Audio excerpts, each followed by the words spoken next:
ಸಂತೋಷ್ ಲಾಡ್ ಕರ್ನಾಟಕದಲ್ಲಿ ಸದ್ಯ ಭಾರಿ ಸಂಚಲನ ಮೂಡಿಸಿರೋ ವ್ಯಕ್ತಿಯವರು. ಅದೆಷ್ಟೋ ಯುವ ಜನತೆಯ ಪಾಲಿನ ಸೂಪರ್ ಮ್ಯಾನ್.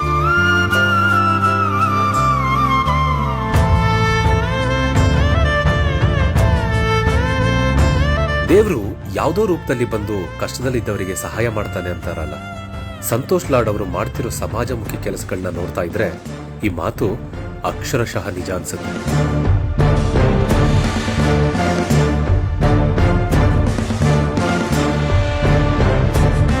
ಅಷ್ಟೇ ಅಲ್ಲ, ಮುಖ್ಯಮಂತ್ರಿ ಸಿದ್ದರಾಮಯ್ಯ ಅವರ ಸಂಪುಟದಲ್ಲಿ ಕಾರ್ಮಿಕ ಸಚಿವರಾಗಿ ಇವರು ಜಾರಿಗೆ ತಂದಿರೋ ಅದೆಷ್ಟೋ ಯೋಜನೆಗಳು ಇಡೀ ದೇಶಕ್ಕೆ ರೋಲ್ ಮಾಡಲಾಗಿವೆ.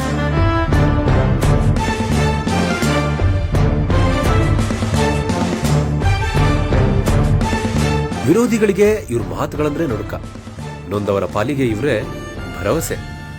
ಇವೆಲ್ಲವುಗಳ ಜೊತೆ ಸಂತೋಷ್ ಲಾಡ್ ಎಲ್ರಿಗೂ ಅಷ್ಟೊಂದು ಇಷ್ಟ ಆಗೋದು ಯಾಕೆ ಗೊತ್ತಾ?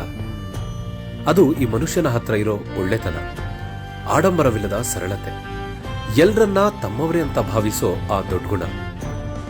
ನಮ್ಮ ಸಮಾಜಕ್ಕೆ ಇಂಥವರ ಅವಶ್ಯಕತೆ ತುಂಬಾ ಇದೆ ಅಲ್ವಾ?